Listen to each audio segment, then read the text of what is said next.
Hello fighters and welcome back to the channel. तो हम अभी अपना इनसाइट टेस्ट 1 का आगे क्वेश्चन कंटिन्यू करते हैं। उसके पहले अगर आपने क्वेश्चन नंबर 1 से लेके 60 तक के क्वेश्चंस नहीं देखे हैं तो प्लीज़ जाके आप देख सकते हैं मेरे चैनल पे वो वीडियोस। तो पहला क्वेश्चन देखते हैं। हड़प्पन साइट्स के बारे में पूछा गया है, इंडिया में कौन कौन सी हैं। तो आंसर है मीठाथल एंड बानावली। ठीक है जी, आगे बढ़ते हैं। अब हम आगे बढ़ते हैं। नेक्स्ट पूछा गया है बैटल ऑफ 10 किंग्स के बारे में। तो ये जो है ये लड़ा गया था रिवर पारुशनी के पास, ठीक है, या फिर वहीं पर लड़ा गया था। तो देखते हैं। सॉरी, थोड़ा सा जूम कर, हाँ अब ठीक है। देखिए हुआ हुआ क्या था, जो इंडो आर्यंस थे वो दो तरह के कन्फ्लिक्ट में ऑलरेडी एंगेज थे। पहला तो कन्फ्लिक्ट ये कि वो जो प्री आर्यंस थे उनसे लड़ने में बिजी थे, और दूसरा वो खुद में ही लड़ते रहते थे। जो ये अभी आर्यंस का इंट्रा ट्राइबल कन्फ्लिक्ट है, बहुत ज़्यादा पुराने टाइम से चला आ रहा था। अगर एक ट्रेडिशन की माने तो आर्यंस जो है वो 5 ट्राइब्स में डिवाइडेड थे, जिनको हम पंचाजना के नाम से भी जानते हैं। और ऐसा भी हो सकता है और भी ट्राइब्स हों जिनके बारे में हमें पता ना हो। जो आर्यंस हैं वो जब खुद के बीच में लड़ते थे तो कभी कभी ऐसा भी होता था कि उन्हें नॉन आर्यंस की हेल्प की ज़रूरत पड़ जाती थी अपने ही लोगों से लड़ने के लिए। ठीक है जी। जो हमारे कंट्री भारतवर्षा है उसका जो नाम है इवेंचुअली कहाँ से लिया गया था, वो एक ट्राइब है भारता, ठीक है, जिसको सबसे पहले मेंशन किया गया था ऋग्वेदा में। जो भारता रूलिंग क्लैन है वो अपोज किया गया था बाय होस्ट ऑफ 10 चीफ्स, ठीक है, जिसमें से 5 जो थे वो तो आर्यन ट्राइब के हेड थे, और जो रिमेनिंग 5 थे वो नॉन आर्यन पीपल थे। और जो बैटल थी जिसमें भरातास जो है लड़े थे, वो भी विद होस्ट ऑफ 10 चीफ्स, जिसको हम बैटल ऑफ 10 किंग्स के भी नाम से जानते हैं। ये जो वॉर है ये हुआ था कहाँ पे, रिवर पारोशनी पे। ठीक है जी, चलिए अब आगे बढ़ते हैं। नेक्स्ट क्वेश्चन में स्टेटमेंट दी थी, तो 2 स्टेटमेंट सही हैं। जो आपका बंदागन है वो एक स्पेशल स्लेव है जो अपॉइंट किया जाता था दिल्ली सल्तनत के द्वारा मिलिट्री सर्विसेज में। अब जो ड्यूटी होती थी मुक्तिवास की वो होती थी कि जो भी मिलिट्री कैंपेन्स हैं उनको लीड करना, और जो भी उनके इकताज हैं उनमें लॉज एंड ऑर्डर्स को मेंटेन करना। आगे बढ़ते हैं अब हम। अगर हाँ, मिलिट्री सर्विस के एक्सचेंज में मिलता क्या था, जो मुक्तीज थे उनको एक लैंड दे दिया जाता था जिससे वो रेवेन्यू कलेक्ट करते थे अपनी सैलरी के जैसे, और उसी कलेक्टेड सैलरी में से मतलब रेवेन्यू में से वो सोल्जर्स को सैलरी भी पे करते थे। और जो भी कंट्रोल था मुक्तीज के ऊपर वो मोस्ट इफेक्टिव था अगर उनका जो ऑफिस है वो इनहेरिटेड नहीं होता है तो। ठीक है जी, आगे बढ़ते हैं। आई कमिट इनिशिएटिव जो है वो किसके द्वारा लॉन्च किया गया है, तो इसका आंसर है मिनिस्ट्री ऑफ पावर्स के द्वारा। ठीक है जी। अभी एसोसिएशन किससे लगता है, ये association of world environment day. Harappa script के बारे में पूछा गया है। तो जो हड़प्पा स्क्रिप्ट है वो लिखी जाती थी राइट टू लेफ्ट, और स्क्रिप्ट में काफ़ी सारे साइंस थे, करीब 375 से लेके 400 तक की। जो मोस्ट इंस्क्रिप्शंस हैं वो शॉर्ट हैं, लेकिन जो सबसे लंबी वाली है उसमें करीब 26 साइन जो हैं वो देखने को मिलते हैं। नेक्स्ट क्वेश्चन है फॉर्मेशन ऑफ सब नेशन यूनिट जो है स्टार्ट किया गया था 16 सेंचुरी में। वहीं जो भक्ति कल्ट है उसने स्टार्ट कर दिया था पूरा का पूरा कंट्री में अपना स्प्रेड करना। ठीक है जी। अब देखते हैं, अगर हम 67 सेंचुरी जो स्टार्ट सॉरी जो 67 सेंचुरीज़ के आसपास जो है फॉर्मेशन स्टार्ट हो गया था कुछ सब नेशन यूनिट का, जैसे कि आपका आंध्रा हो गया, आसाम हो गया, बंगाल, गुजरात, कर्नाटका, महाराष्ट्र, उड़ीसा, राजस्थान एंड तमिलनाडु। ठीक है जी। आइडेंटिटी जो है सब नेशन ग्रुप की वो रिकॉग्नाइज की जाती है बोथ फॉरेन और इंडियन सोर्सेज के द्वारा। आगे बढ़ते हैं। जो एक सेंट्रल फैक्टर है जो कि अल्टीमेटली ट्रांसफॉर्म करता है एंशियंट इंडियन सोसाइटी को एक मेडिवल सोसाइटी में, वो प्रैक्टिस किया जाता था, मतलब किसके थ्रू हुआ, लैंड ग्रांट्स के द्वारा। नेक्स्ट क्वेश्चन है महाजनपदास के बारे में। जो अर्ली बुद्धिस्ट और जैना टेक्स्ट हैं वो मेंशन करते हैं करीब 16 स्टेट नोन थे जिनको हम महाजनपदास के नाम से जानते हैं, और कुछ महाजनपदास जिनको हम गना या संघा के नाम से भी जानते हैं वो ओलिगार्कीज थे। और महावीरा और बुद्धा दोनों ही ऐसे क्लैन से बिलोंग करते थे। आगे बढ़ते हैं अब। ऑलिगार्कीज का मतलब ये होता है वहाँ पे जहाँ पे मतलब पावर जो है वो काफ़ी सारे लोगों के बीच में शेयर किया जाता था, और कलेक्टिवली इसको राजा के नाम से जाना जाता था।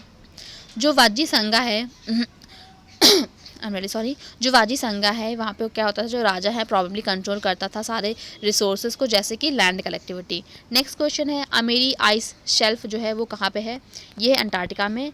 ठीक है जी, आप इसकी लोकेशन ये देख सकते हो। नेक्स्ट क्वेश्चन दिल्ली सल्तनत के बारे में पूछा गया है। जो लैंड है जो कि डायरेक्टली सुल्तान के अंदर आता था उसको हम खालिसा लैंड बोलते हैं, और जो भी प्रोसेस थी अर्बनाइजेशन की वो उसने मूवमेंट गेन कर लिया अपना सल्तनत पीरियड के टाइम पे। जो प्रोविंसेस थी वो डिवाइड कर दी गई थी सिख, और जो नेक्स्ट डिवीजन था वो परांगा का था। जो सिख्स थे वो डायरेक्टली कंट्रोल में आते थे किसके, सिकदार के, और जो परांगास थे वो कंप्राइज करते थे नंबर ऑफ विलेजेस जो कि हेड किए जाते थे आमिल के द्वारा।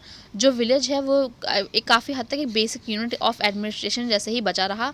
जो विलेज हेडमैन था उसको हम मुक्का दाम या फिर चौधरी के नाम से जानते थे। ठीक है जी, इस तरह जो भी अकाउंटेंट था विलेज का उसको हम पटवारी के नाम से जानते थे। नेक्स्ट क्वेश्चन है होयसाला के बारे में। तो होयसाला के बारे में बात करते हैं। ये एक एलाइट और वेल ट्रेंड फोर्स है बॉडीगार्ड्स की, जिनको हम गरुड़ास के नाम से भी जानते हैं, जो कि मेंबर हुआ करते थे रॉयल फैमिली के ऑल द टाइम। ठीक है जी। होयसाला की जो कैपिटल है हालेबिदु, वो इसे सैक्ड कर दी गई थी बाय मलिक काफूर के द्वारा। आगे बढ़ते हैं। नेक्स्ट क्वेश्चन है गुड्स आर एक्सपोर्टेड टू रोम। रोम से क्या क्या एक्सपोर्ट होता था, ये भी क्या क्या इंपोर्ट किया जाता था ये भी देख लेते हैं। आयरन गुड और स्पाइसेस। ठीक है जी। तो आगे बढ़ते हैं अब हम। नेक्स्ट क्वेश्चन जो पूछा गया है, real time reverse transcription polymers chain reaction मतलब PRT-PCR टेस्ट के बारे में। ठीक है जी। तो ये जो आपका RT-PCR टेस्ट है ये कब यूज़ होता है, ये उन पैथोजेंस को डिटेक्ट करने में यूज़ होता है जिसमें RNA जो है वो कंटेन होते हैं।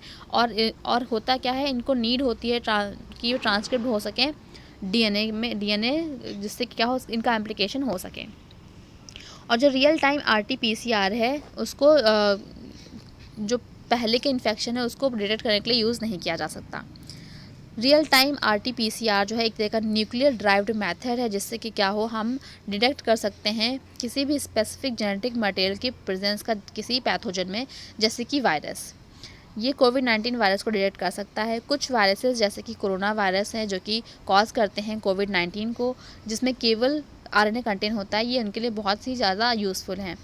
अगर हमें वायरस को डिटेक्ट करने के लिए, जैसे कि कोविड-19 वायरसेस को डिटेक्ट करने के लिए जो बॉडी में कैसे इसके एकदम अर्ली टाइम पे ही हमें रियल टाइम RT-PCR को यूज़ करना होगा। साइंटिस्ट को सबसे पहले क्या करना होगा, RNA को DNA में कन्वर्ट करना होगा, और इस प्रोसेस को हम रिवर्स ट्रांसक्रिप्शन भी कहते हैं। ये ऐसा इसलिए कहते हैं क्योंकि केवल DNA ही है जो कॉपी किए जाते हैं या फिर एम्पलीफाइड किए जा सकते हैं, जो कि एक तरह का की पार्ट है रियल टाइम RT-PCR प्रोसेस का, जिससे क्या हो वायरस को डिटेक्ट किया जा सके। नेक्स्ट क्वेश्चन की तरफ बढ़ते हैं हम। सतवाहना किंग्स के बारे में पूछा गया है। जो नेम है सतवाहना रूलर्स का वो ड्राइव किया जाता था उनकी मदर के नाम से। जो सतवाहना रूलर हैं वो जो उनकी आइडेंटिटी थी वो किसके थ्रू थी, मैट्रिनोमिक्स के थ्रू, मतलब इनका नाम जो है उनकी मदर के नाम से ड्राइव होता था। लेकिन ऐसा भी माना जाता है कि जो हो सकता है मदर तो इम्पॉर्टेंट थी, लेकिन हाँ हमें जो भी एक तरह से जो हम कंक्लूज़न में निकलते हैं, ठीक है, ये यही बताता है कि यहाँ पे मदर्स जो है काफ़ी इंपॉर्टेंट थी। सतवाहना के अगर हम केस में देखें तो ये जो है सक्सेशन थे थ्रोन के, जिनकी जो कि मोस्टली पैट्रीनिलियन हुआ करता था। नेक्स्ट है रुद्रामणि देवा के बारे में। One of few queens in Indian history, जो कि किस डायनेस्टी से बिलोंग करती थी, तो आंसर है काकतिया डायनेस्टी। नेक्स्ट है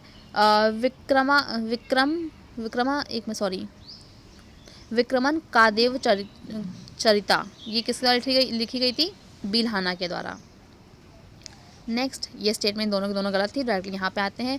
जो पैंगोंग सो या फिर पैंगोंग लेक है, ये एक तरह से एक एंडोरिक लेक है हिमालयाज़ की। इसका एक्सटेंड कहाँ से कहाँ तक है, इंडिया से लेके तिब्बतन के ऑटोनॉमस रीजन या चाइना तक भी है। अप्रॉक्सीमेटली जो 60% लेंथ है इस लेक की वो तिब्बतन ऑटोनॉमस रीजन में जाती है। ये वर्ल्ड की हाईएस्ट सॉल्ट वाटर लेक है। और साथ ही साथ जो पैंगोंग लेक है इसको हम कलर चेंज के नाम से भी देखते हैं। इसमें ब्लू, ग्रीन, रेड या फिर डिफरेंट टाइम पे ऐसे कलर जो है आया करते हैं। नेक्स्ट क्वेश्चन की तरफ बढ़ते हैं। ट्रैवलर्स कौन कौन से जो विजयनगर किंगडम के टाइम पे आए थे, तो सारे ऑप्शन सही है। इब्न बतूता, निकोलो दे कोंती और अब्दुल रज़ाक। नेक्स्ट आगे बढ़ते हैं। लोअर पैलियोलिथिक से रिलेटेड कौन सी साइट्स हैं, चारों साइट्स हैं आपकी, सोहान वैली, बेलन वैली, भीमबेटका, दिदवाना। आगे बढ़ते हैं अब हम। जो आपके नोमैडिक कम्युनिटीज़ हैं जो मेडिवल इंडिया में रहती थी उनके बारे में स्टेटमेंट्स गिवन है। जो लास्ट ट्राइब थी भिल्स की, वो स्प्रेड थी कहाँ से, करीब वेस्टर्न से लेके सेंट्रल इंडिया तक। जो ट्राइब्स हैं वो मनसबदारी, मुगल एम्पायर के टाइम पे मनसबदारी की जैसे भी सर्व करती थी। जो बंजारास थे एक तरह से मोस्ट इम्पॉर्टेंट ट्रेडर हुआ करते थे, ट्रेड नोमैड्स हुआ करते थे उस टाइम के। जो इनका जो कैरावान था उसको हम टांडा के नाम से जानते थे। जो सुल्तान अलाउद्दीन खिलजी थे वो बंजारस को एज ट्रांसपोर्ट उनको इसलिए काम में लेके आते थे कि वो उनसे ग्रेन्स का ट्रांसपोर्टेशन कराते थे सिटी मार्केट तक। आगे बढ़ते हैं अब। तो ग्लोबल पार्टनरशिप ऑन एआई के बारे में, मतलब GPI के बारे में पूछा गया है। जो एम है इसका वो इनकरेज करना है और गाइड करना है responsible development of AI based on human rights, जिसमें इंक्लूजन होगा और डाइवर्सिटी भी होगी, while foresting innovation and economic growth. India जो है one of the founding member इस पार्टनरशिप का। ये साथ ही साथ सपोर्ट की जाएगी सेक्रेटरीट के द्वारा और होस्ट की जाएगी OECD इन पेरिस के द्वारा। तो हमने कवर कर लिया है 81 से 100 तक, मतलब 20 क्वेश्चन हम नेक्स्ट वीडियो में कवर करेंगे। तब तक के लिए बाय बाय।